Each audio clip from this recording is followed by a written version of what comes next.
หลอดไฟก็บ่มีแม่นบ่บ่เห็นเลยนี่นะ อืม บ่ฮู้ว่าแนวใดหันนะเป็นอะไรเจ้าหน้าที่ขออนุญาตขึ้นไปด่านเทิงเด้อไปเบิ่งกันนะว่าแม่นแท้หรือบ่ขึ้นลองใส่ไฟจังได๋ซะคันว่ามันบ่หุงบ่หยังไปห้องน้ำไปหยังนี่ใส่แนวใดเอาอีสังใส่เยี่ยงแนวใด เอาโคมเอา เอาโคม เอาโคมเอาไฟฉายนี่บ่ โดย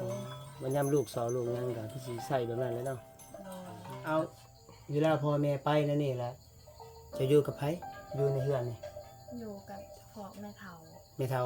โดย มีแกอยู่กับแม่เฒ่าแล้วก็เจ้าแล้วก็ลูก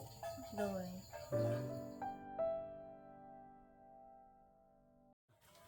ลงคลิปไปมื้อนั้นได้ยินเบาค้านว่าทั้งสองเบาค้านคลิปตัวใดเห็นว่ามีคอมเมนต์ คลิปสาววันเพิ่นเด้อคลิปทางคลิปสาววันเพิ่นจากส่องไผแหละลิขิตปุ่งบ่ แม่นเป็นอะไร เพิ่นได้เม่นมาด่าว่า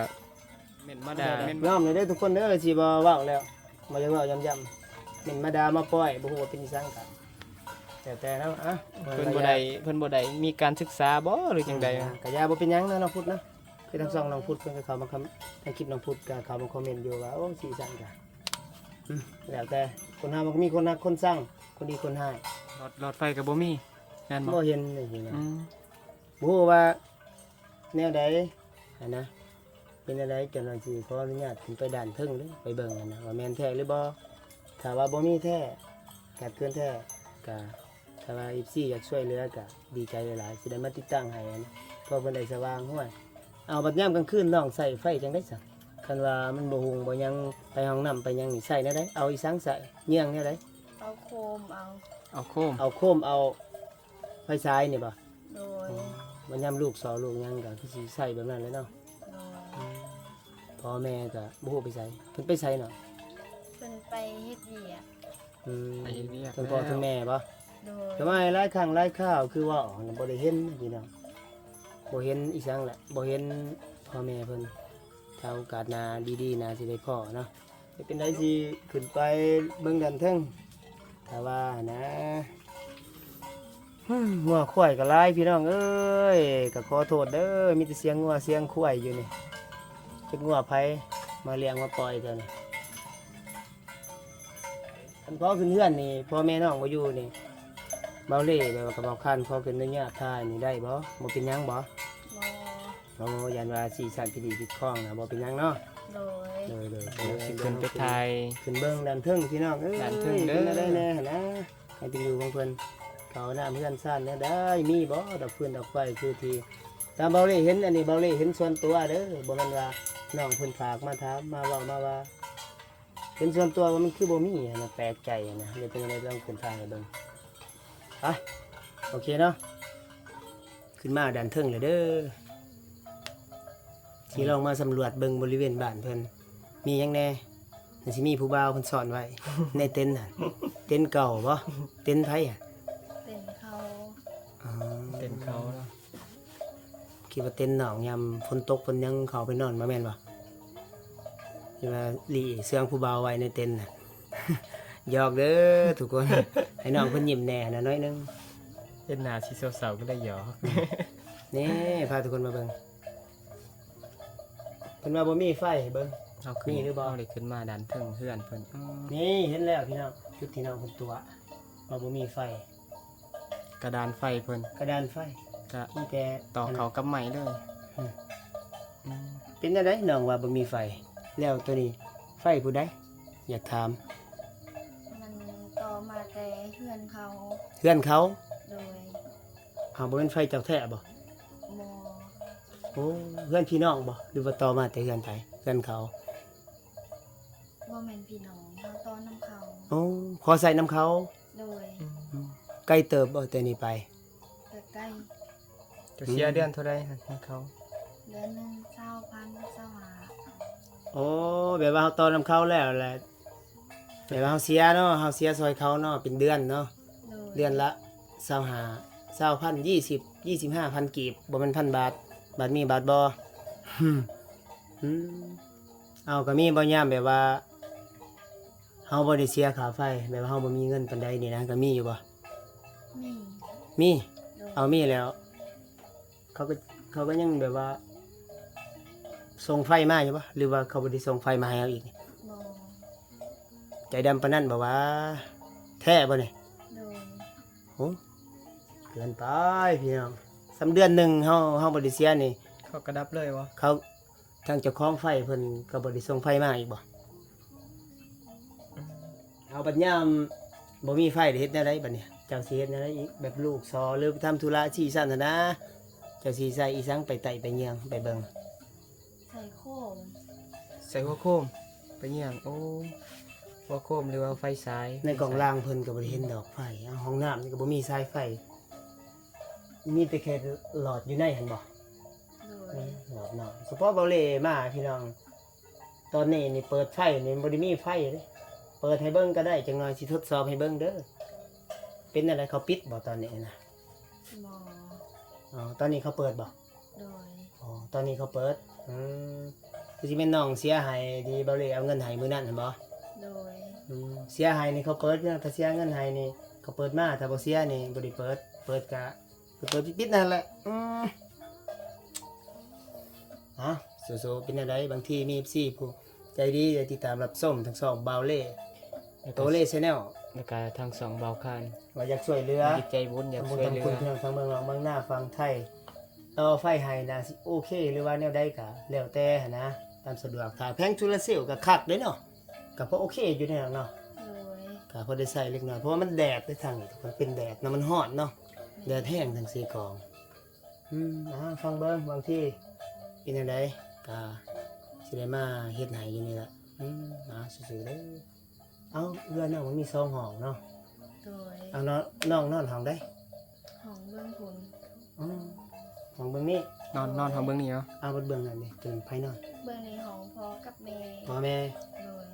อ๋อแต่ว่าพ่อแม่เพิ่นบ่อยู่เพิ่นไปเฮ็ดเวียกเนาะ โดย ไปเฮ็ดเวียกอยู่ไสอ้ายลืมแล้ว อยู่สวนกล้วย ไปตัดกล้วยเฉพาะว่าน้องพุทธว่า ไปสวนกล้วย มักไปเฮ็ดเวียกอยู่สวนกล้วยไกลเติบอยู่อัตตปื้อบ่ทางใด ทางอัตตปือ ดอกไฟบ่ได้ขึ้นไปมื้อนั้นนะแต่บ่ได้เข้าเห็นแค่ดอกเดียวย้อนบัดนี้จักหายไปไสแล้ว แต่ว่าทางนอกนี่บ่มีบางด้านล่างพุ่นมีแต่ตุกน้ำเลียนด้วยหลายอยู่โว้ย มันตรงน้ำ ตรงน้ำฝน ฝน ให้ ตก ให้ที่มีฝนกันฝนบ่ตกนี่เว้นใหญ่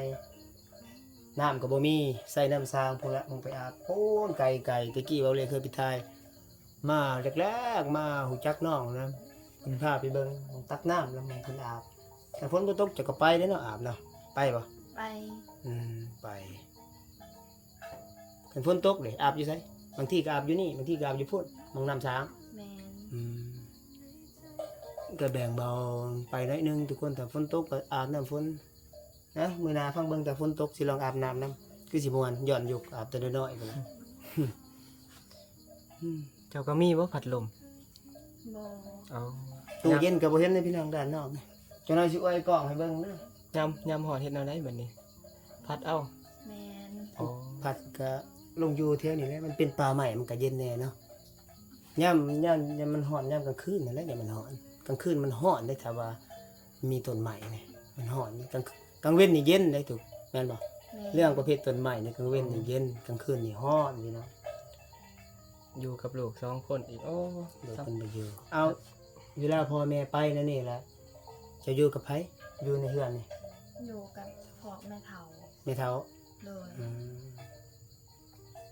มีแกอยู่กับแม่เฒ่าแล้วก็เจ้าแล้วก็ลูก โดย เอาพี่น้องจากแม่เฒ่ามันอยู่แม่เฒ่าจะไปไส เพิ่นไปหน้า ไปนา อืม ไปเบิ่งไห้เบิ่งหน้าเนาะคันว่าเวลาที่แม่เฒ่ามันอยู่หนาวลูกนี่เจ้าไปไสไปหาอีสังไปเฮ็ดหยังเจ้าเวียกเจ้า ไปหาหน่อไม้ หาหน่อไม้หาหน่อไม้เนาะหาหน่อไม้เนาะตอกหาล้างถ้วยล้างบ้วงโดยเบาเลยเขาลองเบิ่งดอกไฟด้านในห้องเจ้าได้บ่ ได้ พอถ่ายบ่เป็นหยังติพ่อแม่บ่อยู่ ขออนุญาตเข้าไปถ่า ถ่าย ยอยาก เนาะ เด้อว่าอีหลีตรงๆเด้นี่สีซะโอ้ยสีสั้นบ่แม่นเด้อทุกคนอยากลองเขาเบิ่งนะดอกไฟมันเป็นจังไดมันใหญ่ซำใดมีบ่ก็มีว่าดอกไฟอยู่ไหน กระดานไฟเพิ่นโอ้ กะนี่ พุ่นกระดานก็มีแต่แค่ ปิดเปิดตัวนั่นแหละยามนี้ก็ปิดได้เนาะยามมันสีสันเนาะ โดย ครับระบบเซฟตี้ห้องจะนอนบ่นี่บ่ โดย ห้องเพิ่นนอนกับแม่เฒ่าเพิ่น เอาในเฒ่าแล้วก็กับลูกเพิ่น ทางการเป็นห้องพ่อแม่เนาะ โดย อืม โอ้มันปิดปองครับบัดพ้นบ่ตกโอ้ทางนี้บ่ตัวน้องว่าพ้นตกมันสาดเข้าทางข้างกันบ่ แม่น มันก็สาดแล้วทุกคนเอ้ยเบิ่งพุ่นนะเป็นปองอยู่ถ้าพ้นแห้งๆพุ่นแล้วจังเนาะจังได้สาดเนาะ แม่ ถ้าพ้นแบบธรรมดาก็น่าสิบ่ปานใดนี่เบิ่งโอ้เอาน้องไว้เครื่องอยู่ไส พี่เจ น้องไว้เครื่องจะเฮาบ่ได้เข้าเด้อทุกคนเด้ออันนี้อยู่ทางนอกเฮาบ่กล้าเข้าปานใดอันสิว่าบ่ดีบ่งามเฮาบ่มักหั้นนะโอ้ยเป็นปองบัดยามลมยามจังก็โอเคนะเนาะบ่นอนบ่ผ้าปูไข่ก็น้องวันหน่อยหนึงไข่กลัวไข่แน่แต่บ้านตีบ่ไข่บ้านนี่ไฟฟ้าอยู่บ่ไข่ตู้เย็นบ่มีเนาะมีบ่ อากาศก็ร้อนร้อ พั น ดลมก็บ่มีบ่ อากาศร้อนพัดลม กาด ก็บ่มี ร้อนนะ โอ้ย นอนในไหนเอาโตอยู่ในโอ้ยกลางค่ำกลางคืนไฟมีอยู่แต่ว่าใส่น้ำเขาหั่นนะโอ้ยหันบ่ดอกไฟมันเดียวไทยเบิ่งเด้อทุกคนมุงบ่ได้ขาดติโอเคอยู่เนาะ โดย อยู่มุงขาดอีกดิอ้าวสู้ๆทุกคนสู้ๆเด้อน้องเด้อให้กำลังใจก็บ่มีแนวให้ มีเงินมีงบก็อยากซื้อพัดลมมาให้อยู่ดอกคือคนพัดลมก็มันเครื่องละพันหัวอยู่แล้วบ่ว่าเท่าใดล่ะถ้าตัวดีแน่เป็นที่อยู่ที่นอนเฮาบ่ได้เข้าเด้อเฮาอยู่ด้านนอกเด้ออันนี้เบิ่งนี่ประตูเบิ่งบ่กล้าแบบว่าเข้านะย่านมันบ่ดีบ่งามปานใด แม่น เด้อดอกไผ่เด้อ หลอดไฟเฮือน นี่ว่า น้องสาวพุทธเพิ่นมีกระดานไฟไฟฟ้าก็หลอดเดียวเด้อทุกคน ดอกย้อนดอกเดียว อยู่ห้องน้ำบ่มีเพราะว่าสีใส่แบบหลายๆก็สิเพิ่มอีกค่าไฟขึ้นมาและสำนี้ก็ยังว่า20,000 25 20 25,000กีบก็บ่ฮู้ว่าถึกเท่าใดถ้า30ก็ประมาณบ่ฮู้ว่าจักบาททางบ่จักเด้อทุกคนถ้าบ่เคยใช้เงินไทย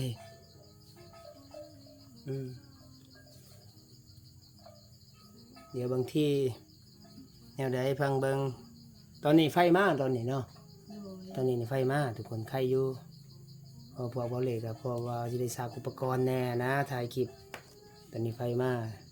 ถ้าไฟบ่มามันจะเมื่อที่พักพุ่นละสากอีกโอ้ยผงปองนักหน่วงแท้สุพน้องเพิ่นว่าโอ้ย พัดลมก็บ่มี ยาม โอ้ พ้นตกแห้งๆสาดเข้ามาจะกระยับมาทางนี้เด้อเจ้าเนาะ แม่น อย่ามาดันขางไปเลยทุกคนแต่ฝนตกในรายการสู้ๆเด้อแต่ว่าซี่ช่วยเหลือเจ้าแอมพากันดีอยู่เพราะว่าบ่ให้ฝนมันตกนะบ่ให้ฝนมันกระเด็นเขาเห็นได้เอาไว้เครื่องก็พูดแหละทั้งขางนะแต่ว่าเฮาบ่ได้เข้าไปดอกเพราะว่ามันบ่ดีจะน้อยพิธีปิดคลองทางลาวแห่งมักมีฮิตคลองประเพณีแนวนี้นั่นน่ะนะแห่งบ่มีเงินสิไปเสียค่าคุ้ยให้เพิ่น พิษได้บ้านเจ้าเนาะพิษบ่สมมติว่าถ้าผู้เบาวมาลินเนี่ย ผู้เบาวมาลินถ้าเขาจะเข้าไปลินไปยังนี่อยู่ในนี่บ่ได้บ่ บ่ คาลัมเนาะ โดย เราวจะเรียกว่าคาลัมคือแปลว่าผิดผีแบบนี้เนาะ พิ ยัน พิดของประเภทนี้ แม่นเพราะว่ายันว่ามี FC ทาง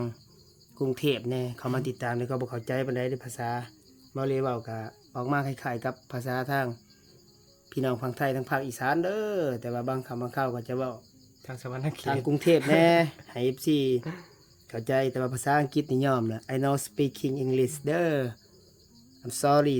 อันนี้เว่าแท้เด้อ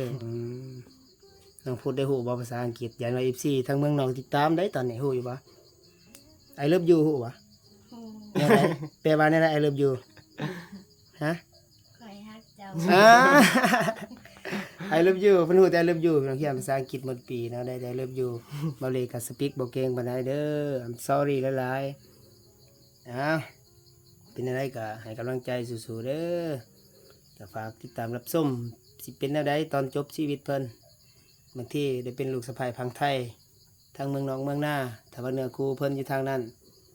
ถ้าว่าบ่แม่นก็บ่ฮู้ทางใดก็ฝากติดตามให้กำลังใจคือเก่าแหละพี่น้องก็ขอบคุณ FC หลายๆเด้อ